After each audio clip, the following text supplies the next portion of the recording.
Hi, my name is Marlow Wyatt, and I am a playwright. And I have written a play called Red Ribbons that will be at the Voices of Victory, part of the Voices of Victory Theater series at the Victory Theater in Burbank. And if you want to know more about this play, just listen to this interview. I think theater is such a unique format and that people need to attend because it is the one space that you get a human connection. I mean, you're literally in the room, you feel the energy. There's a different energy than when you're watching film or television. There is, it's human being to human being contact. You feel the energy, you feel the vibe. And the great thing that I love about theater is that for those who can afford to go, or for those who are kind of theater heads, and you go a different night, the actors may do something different. It's just based on how they feel. So you get the same show, you get the same play, but it's a different performance. It's like life, because every day we get up, we brush our teeth, we do the same routine every day, but we don't always do it the same. And with film and television, you can watch a movie and over, you know exactly what's going to happen, exactly how they're going to twitch their eye, exactly how they're going to do whatever, and you get used to that. But with theater, with live theater, I love it so much because it's always something new. You're always exploring, you're always experiencing, having these visceral, emotions. And that I shouldn't say I don't think that film has it, but like I said, it would be different every night. And to see it, the thing about theater too is that you can see the same play with several different casts. If, I've seen Hades Town on Broadway, I've seen it here, totally different cast. Well, some of them were the same, but amazing, you know. I think theater allows you to do so many different things, and it gets your mind to stirring of how you can create something on stage. You can't fix things in post. You can't CGI it. You can't, it really taps into your creativity and your imagination, and therefore the creativity and the imagination of the audience. Plus, depending on what is happening in your life as an audience member, you're going to see a completely different play than the person maybe sitting 2 rows down from you. You're going to have such a different experience of seeing the same exact play, and you're going to connect to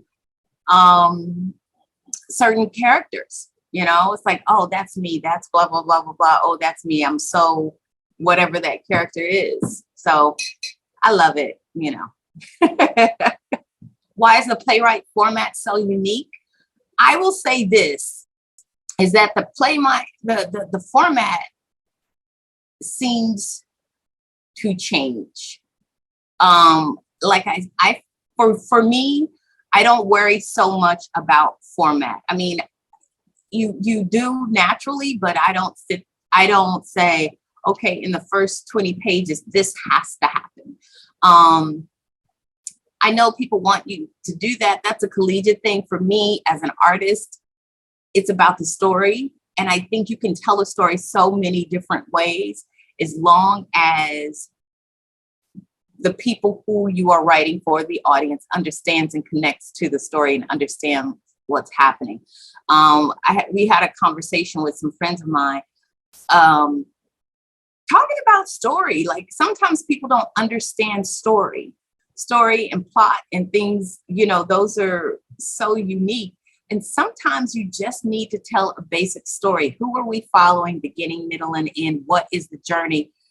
For me, I like plays that are able to do that. I want to know what's going to happen to the person that I'm connected to in this play, and how they overcome, or maybe they don't at all. It's such a reflection of life. And this is just personal for me, because I know that there is a format and things. Understand, I don't necessarily focus on that, because like life, there's no format for life. You set it and be like, when I'm 21, I'm going to get married. I'm going to have to, and then life shows you differently. So because theater to me is a reflection of life, I look at it that way. in terms of me formatting a play. I write the story and then I decide the story that I want to tell, and it kind of takes a life of its own. What's unique for me about writing plays is that I have complete control and freedom. I get to create the world. I create a world that doesn't exist. I literally create a world. I create the town, the space, the people, what the people say, how they live, where they live, if they're rich, if they're poor. And it just, it's very, it's fulfilling, it's freeing, it's keeps me alive. It's something about it. And I love stories. I love a good story on the porch. I love a good story standing in line at the grocery store when somebody tells me something about, oh, their kid is graduating. And so I can take something that somebody said to me and create a whole story around it. I love the idea of being able to create and, in a way, control the life of the characters. And I love that. And it's non-restrictive. I don't have to, it could be a 120-page play, and it could be I think it's 45 pages, 50-page play, but it runs about 75 minutes. And it's just as strong as any play that's 120 pages. It just depends on what the story is inside of you, and to be able to get that out. And as a playwright, I get to do that. I create from nothing. I have an idea. You sit at the desk or wherever you're sitting, and you just go, and all of a sudden you're like, oh yeah, this character is this, or this character is that. And for me, sometimes people ask, it's like, oh, where do you think of all these things? Sometimes they just come to you and you don't know. It's a gift. Like all artists, there's a gift. It's nothing that you work and you train for, and you say, oh, I'm going to be a person who writes strong characters, and this is how I'm going to train for that. It's just a part of who you are, which I think is just a great thing about being an artist in general, whether you're a musician or singer or a painter. You don't know. What do they say? I don't know how I do it. I just do it. But it's the feeling of it is what brings me joy. I like the process. I like the rehearsals and the workshops and the staying up to 2 or 3 o'clock in the morning going, oh, that's what it is. That's the scene, So that's me. I can't speak for other people, but that's what it is for me. The teamwork or the collaboration of putting the play together is, like I said, that's what I really love that. Some playwrights don't, but I feel like we are the foundation. We create the world, and then we hand it off. Not necessarily hand it off. We work together depending on, and to add those layers, it just to add those layers. It's like, you make a cake and I have the basic ingredients. I'm going to put flour and I'm going to have the base. But I think the director and the actors and the costume designers and the lighting,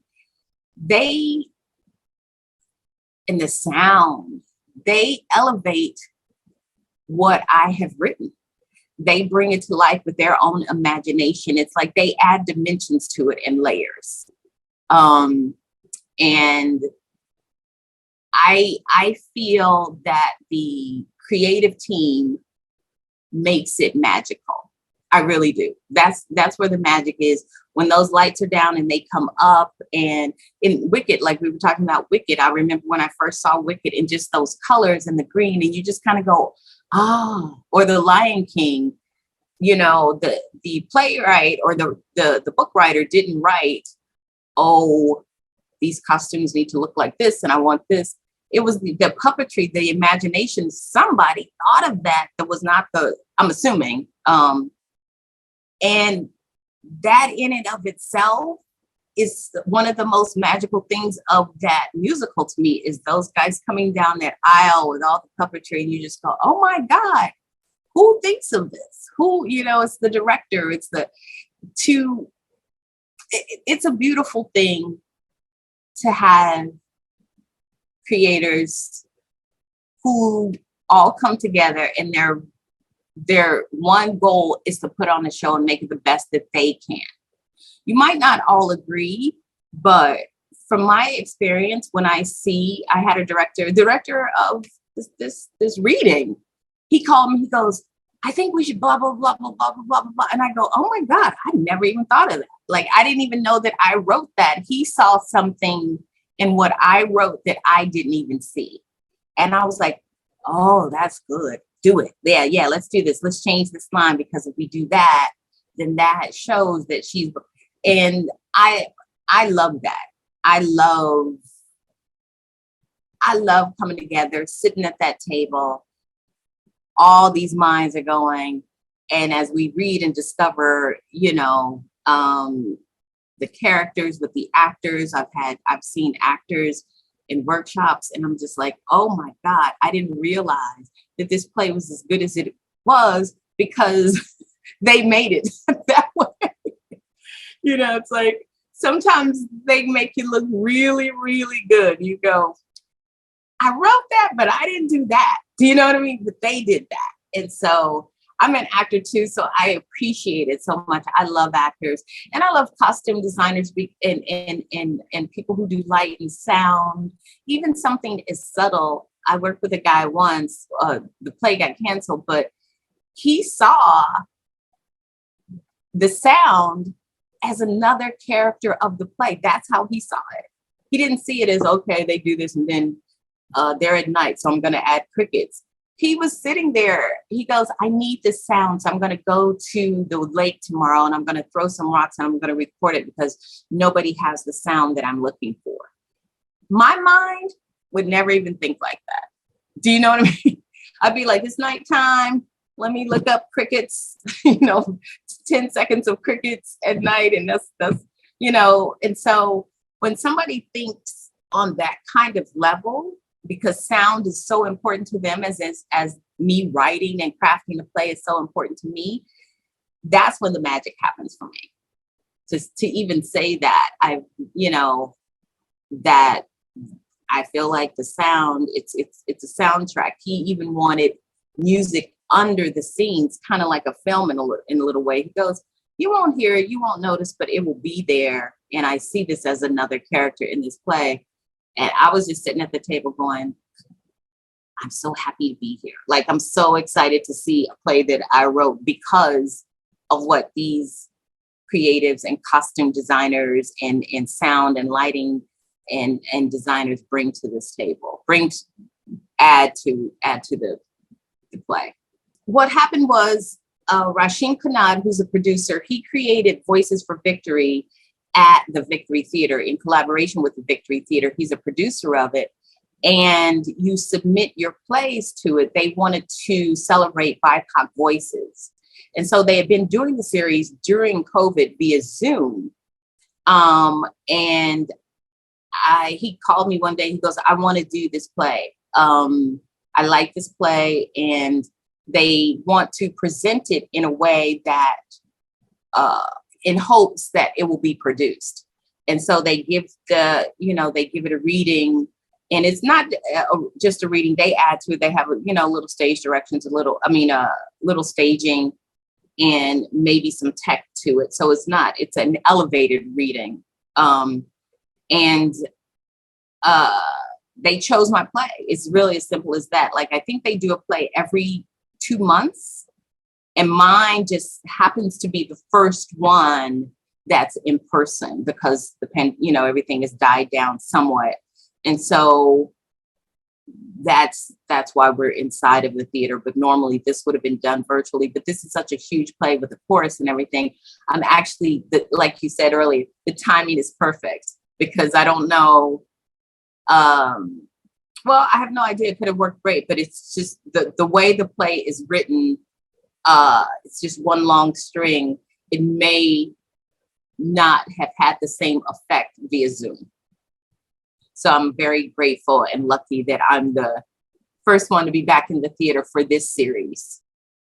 And it's something new, I think. I think he just started it, and I might be maybe the 5th or 6th one, I don't know, or 5th one. But yeah, I'm just happy that they chose me, and I'm happy that they chose this play because it's a very challenging play. The idea of this play came from me doing a benefit for the AIDS life cycle for a friend of mine. We had this great idea. She had signed up to raise money, and she took me, she goes, come with me to, I guess they have a big event, not, you know, where they have food and they talk to you and try to get you to raise money. And she signed up. And so normally she signs up for about 3,000 or, you know, to raise 3,000 or something like that. And I don't, it was somebody who I was like, Shawnette, we could do, I'll work with you. We could do 10,000. Let's try to do 10,000. I'm a writer. What we could do is I have a play that's already written. We can have a reading of the play and sell tickets for that and let people know. And I was like, we get a 99-seat theater and charge $100. We can make, you know, it was this whole thing. So she already signed the papers committing to $10,000. So we had to do something instead of just ask people for money. So as it went on, the play that I was going to do was just a play. It had nothing to do with HIV, nothing. It was just a play. I was just like, it doesn't matter. It's just a reading. And it bothered me. I was like, why would you do that? That's weird. And so I got this idea from I belong to an organization called the Diva Society for Women in the Arts. And we had a meeting and they were, you know, I had decided earlier that I should probably do something related to the topic to raise money for HIV in the AIDS life cycle. And somebody in that meeting, one of my Diva sisters, suggested that instead of me writing everything, why don't you collaborate with other writers? And so what came out of that was, it was like, I don't know if you've heard of the vagina monologues, but we basically we got writers. I called some friends, Carl Hancock Rux, who knows everybody, was like, do you want me to help you? And I was like, yes. And he called, you know, email, contacted writers from Nigeria, San Francisco, and we just asked them to write a monologue about HIV, whatever that was for them. And so we gathered all the monologues and we sat down and chose the ones that we were going to do and gathered some actors, Karen Melina White, Baja Lynn, Juanita Jennings, and directed by the magnificent Jamal McNeil. Everybody said yes to this project and we were just going to do one night. And it ended, I wrote 2 monologues and that was it. But the night ended up being a huge success. We raised, I think we ended up raising total about $8,000. So we didn't reach the 10. But I don't remember she made the goal from other people just donating, but we did really well. I was very grateful that people came out. But that night, there was it was a magical thing in the theater. I mean, it was such a great performance and people were really connected to it. And so the 2 monologues that I wrote, when I left, I knew that it needed to be more because I had a friend who said to me, he knew a child who was a teenager who was HIV positive, who great. I think he lived with his grandparents. They were in the church and it was a secret. They had him keep a secret. They were like, nobody knew. And they were concerned because he was about to go to the prom and, you know, kids and teenagers and proms. And they had to question whether or not they should tell the girl's parents or what, you know, it just kind of came up. And he just kind of briefly mentioned that to me because he goes, you know, this kind of stuff happens. And I was like, I never even thought of that. And so when he said that to me,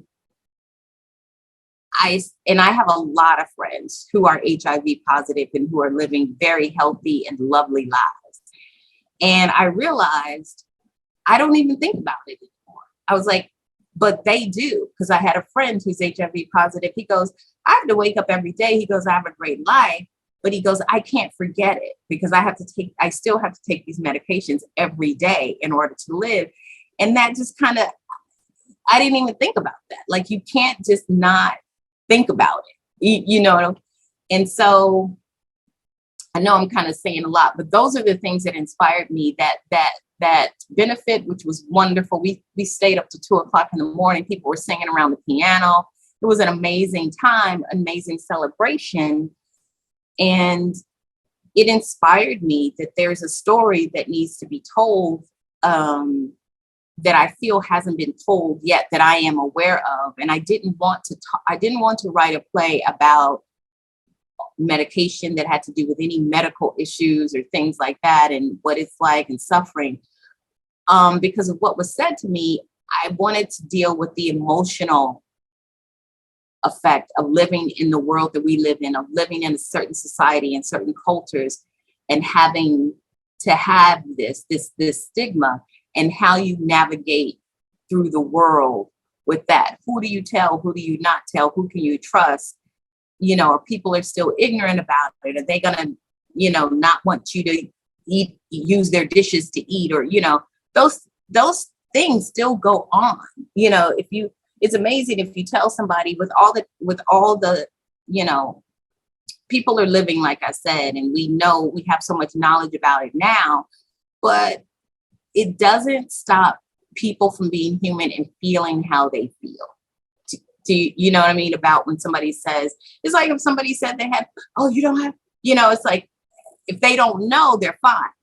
They're hugging and kissing and holding, and like, but then the minute they know, it just kind of, let me step back a little bit. And so how do you navigate that? And what does that do to you emotionally? I think it would take a toll on me. And I thought about that, and I just wanted to challenge myself to create a story play about that, you know, living with it and truly living with it, not about xenophobia or what pills you take or anything like that. Red Ribbons is about two people, a 16-year-old high school track star, Solomon, and 32-year-old common law wife and mother of two, Nikisha. And they don't know each other in the beginning, you know, in this play, but they come together because both of them have contracted AIDS from people that they love. Solomon got it from his mother, who had a drug issue, and he was born with it. And his mother has passed away in the beginning of this play. And Nikisha has gotten it. She finds out right in the middle of the play that she's HIV positive, but she's only, you know, she's gotten it from her common law husband, who has been in and out of prison, that she's known since she was 14 years old. She's never been with anybody but him.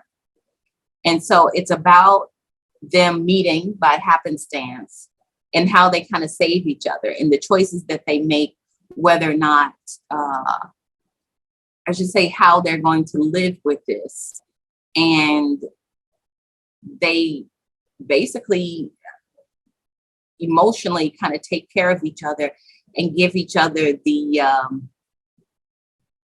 strength really to navigate through this world, through the culture that they come from. So that's basically the gist of it, and how it ends, and what one decides to live fully, and as she wants to, whereas Solomon, he's still 16 years old, she gives him the freedom to actually live, the freedom to say, this is me, I'm Solomon, this is what I have, I'm not afraid anymore. And it's the first time that he's ever lived in his 16 years, because he's growing up with his grandmother, who is very religious and doesn't want him to tell anybody, and it's out of fear. It comes from a place of love, because she's trying to protect him when she's doing just the opposite. Well, the cast is, I don't know everybody in the cast, because the thing about Red Ribbons is that it has a modern day Greek chorus, so that there are people and people play different roles, except for Solomon and Nikisha. Of course, they are who they are, but people are chorus members when they're not playing doctor, or when they're not playing certain other things. And so, but the cast, the leads are Lorenz Arnell, who is amazing. I worked with him before. He was Emmett Till for the Ballad of Emmett Till. And we have Love, or Geri-Nikole Love. She goes by Love. She's an amazing actress, and she's playing Nikisha. I've worked with her before, and I think she is just amazing. So those are the two main characters where this world is created around, and everybody else plays a doctor. We have Dr. Hernandez. It's what I'm most proud of too is that this is it's a multicultural play as well. So we have a Korean American actress who plays Penelope Flowers, and she brings part of that culture to this play.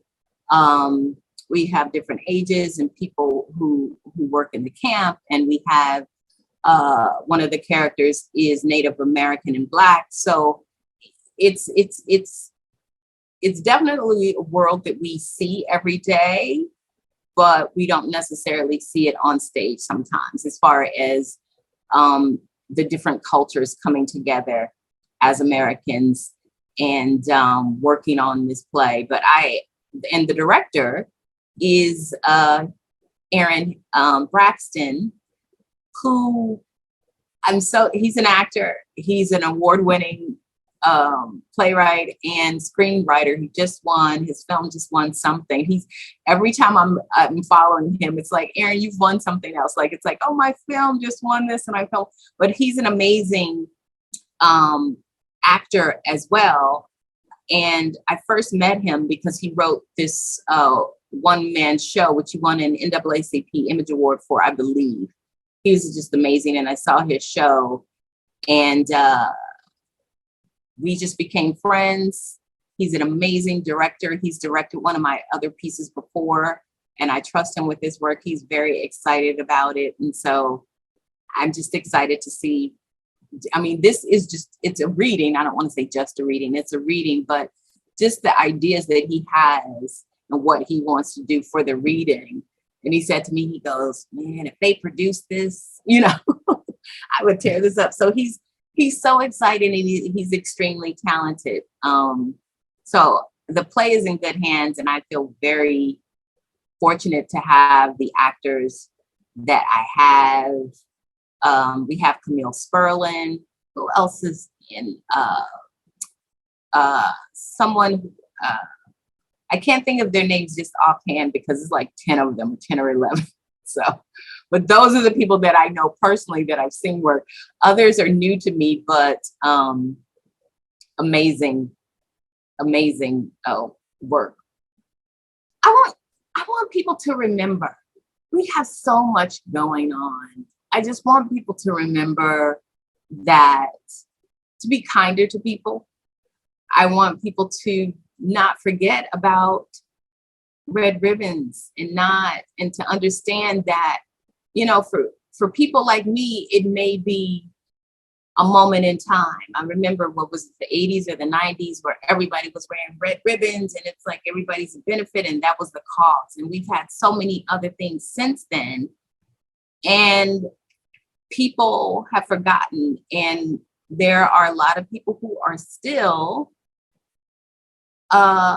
becoming HIV, contracting HIV now.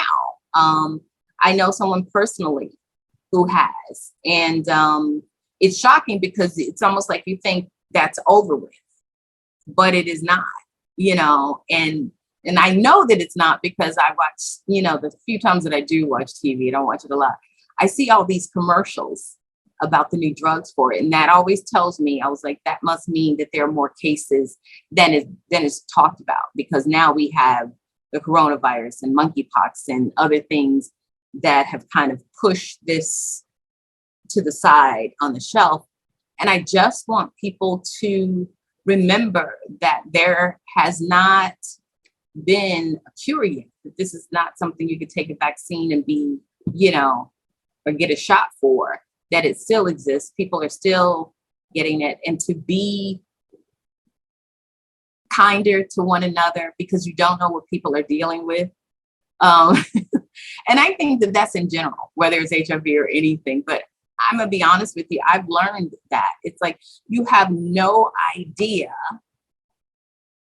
You can't base people's life and feelings on how they look, how healthy. Well, he looks healthier. He looks healthy. It's like, yeah, he takes care of himself. But there's something that he has to deal with, or she has to deal with. And that's another thing I want people to go away with too, is to not look at HIV as a gay male disease, infection virus. It is not. The number of people, and it's not a third world issue. It's something that still exists. So many women, a lot of Black women, which is why I created the character Nikisha. And one of the things specifically, nobody in this play who is HIV positive, as far as the characters, is gay. Nobody, I specifically said, I want to write 2 characters who are not gay, who are not drug users, and who are not promiscuous. That is why Nikisha, the lead, has only been with one guy her entire life. And Solomon, of course, he was born, there was nothing, And so, because that's one of the things, if people find out you're HIV, they kind of go, what did you do, in the back of their mind? And it's like, these people did absolutely nothing. This is a woman who loved her man and was only with him, and, wanted the 2 kids and the picket fence and everything, but it didn't turn out that way. Nothing she did. And, but she knows she can't tell people that. She knows the consequences of saying, oh, my common law husband gave me HIV. She knows the consequences of that. And for Solomon, a 16-year-old, to live in this world of social media, what do you say? This play takes place in 2010, so it's not, we haven't gotten to TikTok and all that things yet, but it's still YouTube, it's still social media, and cell phones and things like that. So what do you do with that? I watched a documentary about these teenagers in the South, because that seems to happen a lot, who, are HIV positive. And I guess a guy she was dating was mad at her and sent something to, all this. Basically, he told everybody in a nasty way. He was like, this BITCH has AIDS, And I just thought, oh my God. And I think she got it from her mother. I think her mother was a drug user or whatever.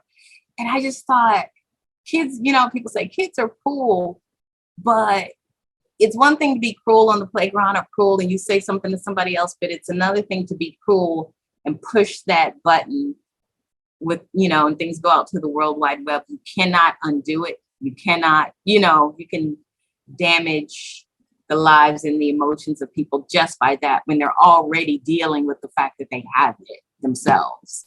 Do you know what I mean? So I just want people to be conscious of those things and maybe leave with some knowledge, and just to remember.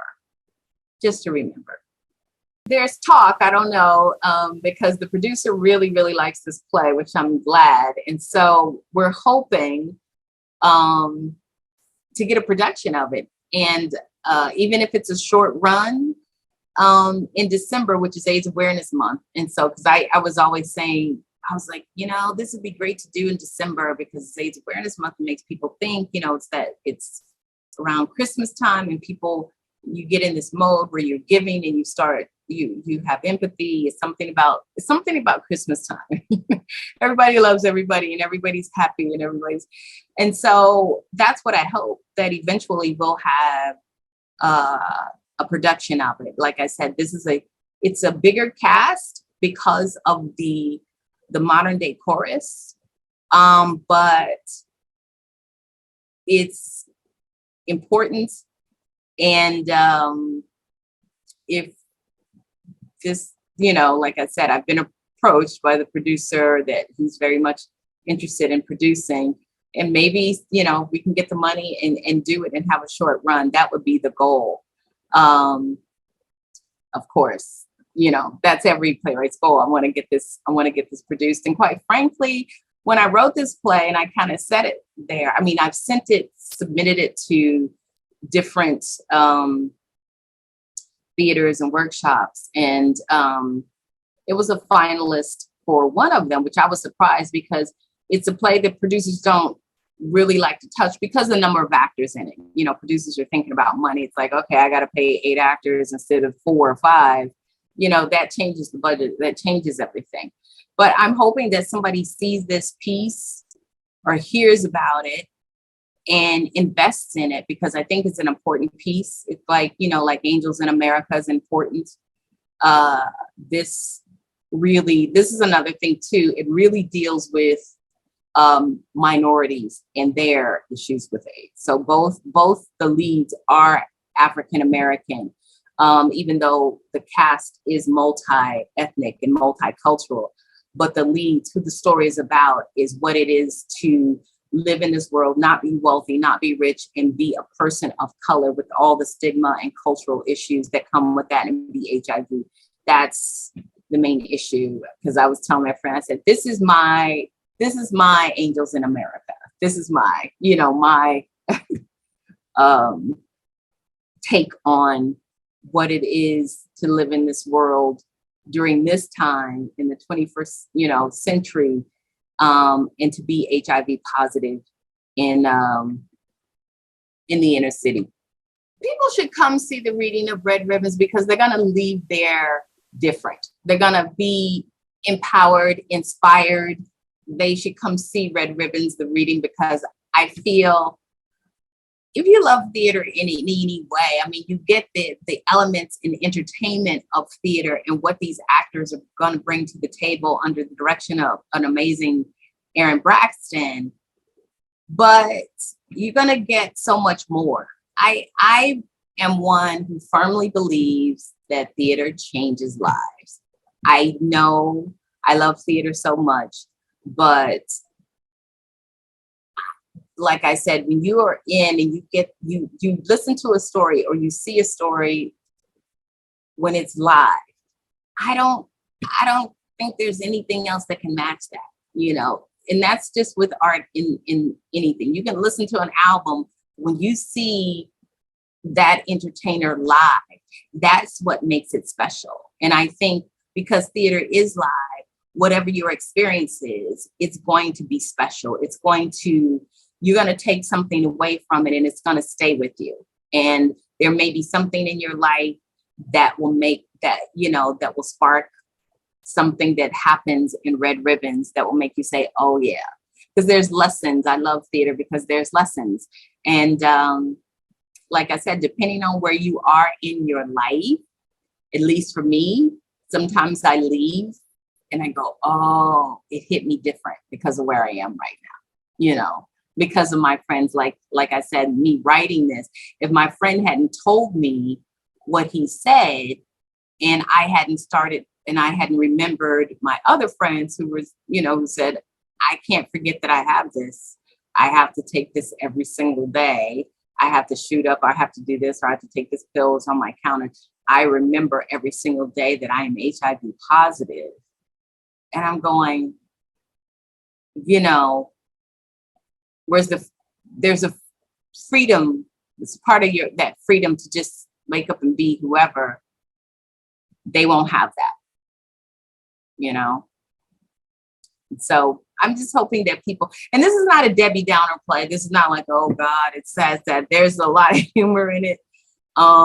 It's just a slice of life in the lives of these two people and how they navigate the world that we live in, while being HIV positive. And I think it'll make you have a little more compassion when you leave. The great thing about Voices for Victory is that they give you an option. It's a $10 donation. You can pay, you know, we can, but they suggest a $10 donation.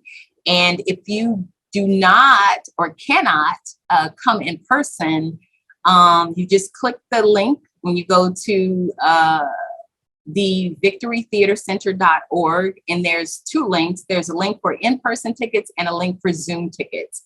So I do have a lot of friends who are on the East Coast who've purchased their Zoom tickets. So they're going to watch it virtually. So that is an option for those of you who are in LA and don't want to get in your car and experience 30 minutes of heat, of this heat. Or those of you who don't have air conditioning, come to the theater because it's air conditioning. That'll help. But yes, there is an option to come in person. I would love for you to come in person. But if you can't or don't feel comfortable coming in person, then you have the option of Zooming and listening to it as if it's a radio play. I often do that when I can't make it to certain theaters as well. And I like having the option. So that is available as well. As a playwright, what I am looking for when I watch this reading is actually, this will be the second time that this play has been read publicly. The first time was at the National Black Theater Festival, and it has changed since then, not significantly, but it was, so that was the first time I saw it. So I'm just looking for really what the actors and Aaron are bringing to this. I'm looking to see the story that I wrote in my head, to see it come to life. So I'll be there just like everybody else as an audience member. I'm not going to rehearsals for this. I just want to see it with an open mind and hear the story as if it's, for the first time for me as well. So I'm going to see, the results of the process of these actors and Aaron and what they bring to the table to bring this story to life. They breathe life into this, into my words, in the actions. And so I'm excited. I'm excited to just go and sit just like everybody else and see what transpires.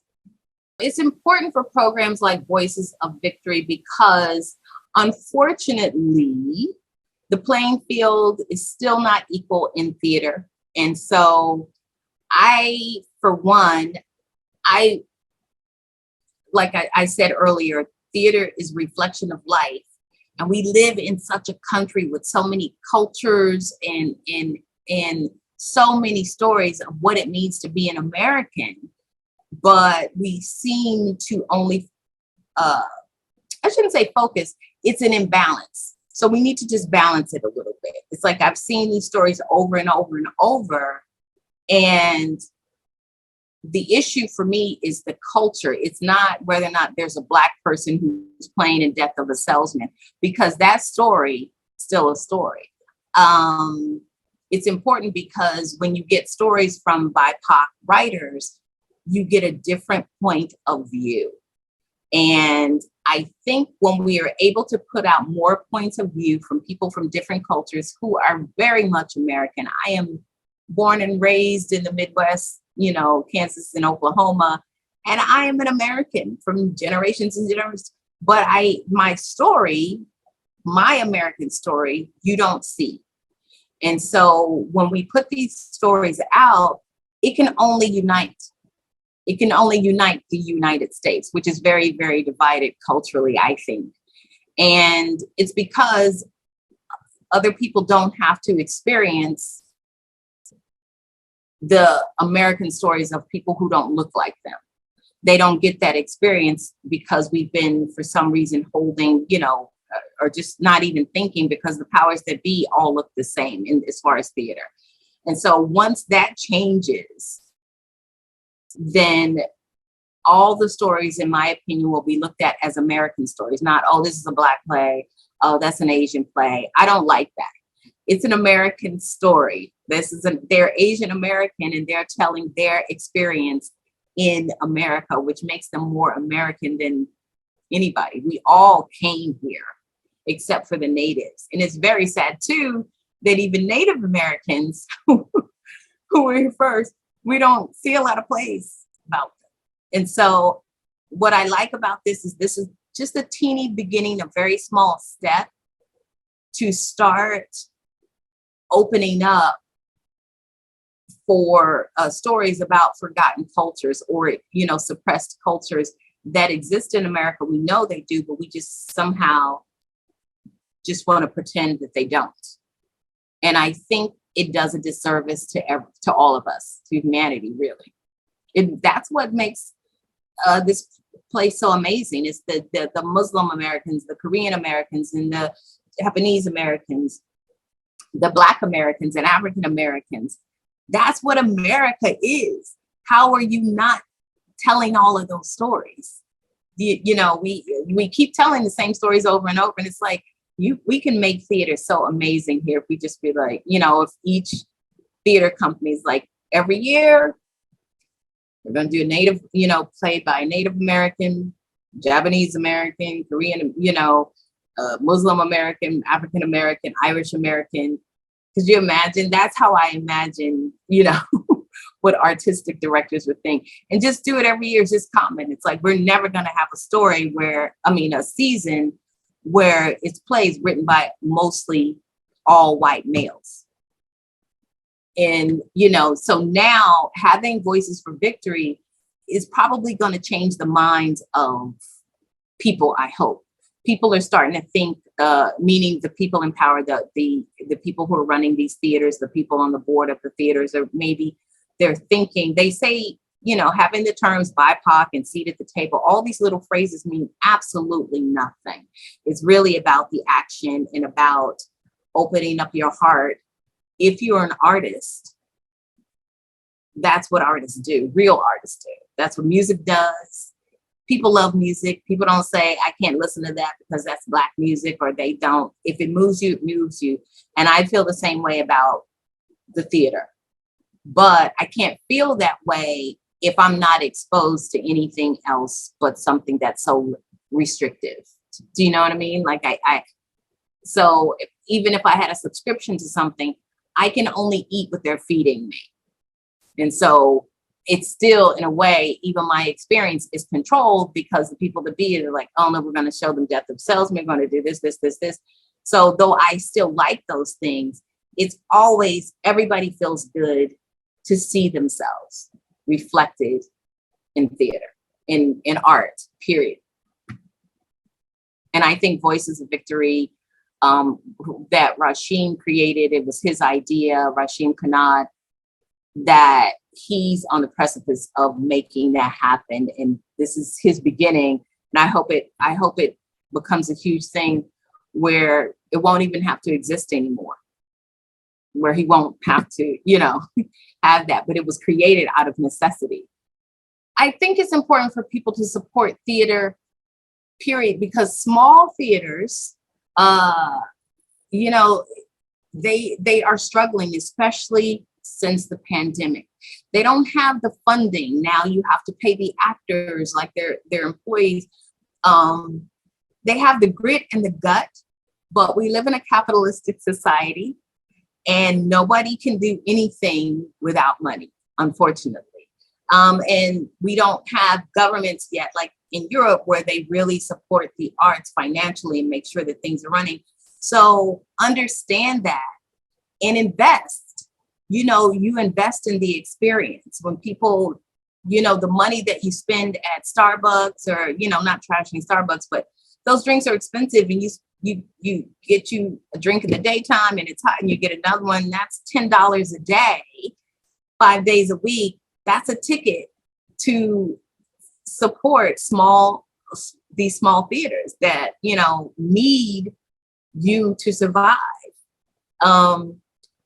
It also gives, in my opinion, it gives the theater goer some kind of power, because I think a lot of theaters depend on their subscription base and their board, you know, their huge donors. And so sometimes if you only got a few people that are donating lots of money, it gives that 1% the power to say, I'm not supporting this play. I'm not supporting this play. So when theater goers, you know, invest financially, meaning buy a ticket, then you kind of get to control it, because you're like, I'm not buying tickets because you don't do this. It takes a huge amount of control away from maybe donors or sponsors who are only interested in sponsoring certain things where they want to control it. I think so. I would love for theater to start being in the hands of the people again. because what theater is for the people. So if it's for you, then you need to support it financially as well as show up and, you know, and see that your return on that investment, look at it as an investment, not as an expense. You know, it's the return is amazing, but we have to pour into something. And when you pour into something personally, you become a part of it, then you start to get to see the things that you want to see. But you can't rely on just a donor who has, you know, some rich millionaire, whatever, nothing wrong with that. But for me, when you get the people who are writing the checks for most of the things or saving these theaters, it gives them some power, and depending on who it is, they may abuse it, you know, because if somebody's going to donate, $10 million or $250,000 to a small theater, that's a lot. You can get at least 2 productions done really well. It might be, it might come with stipulations. And I think when we don't support theater financially, I think it puts them in that little box. It's like, well, he donated this and he wants to see a play about, it's like, but that's not what you're doing.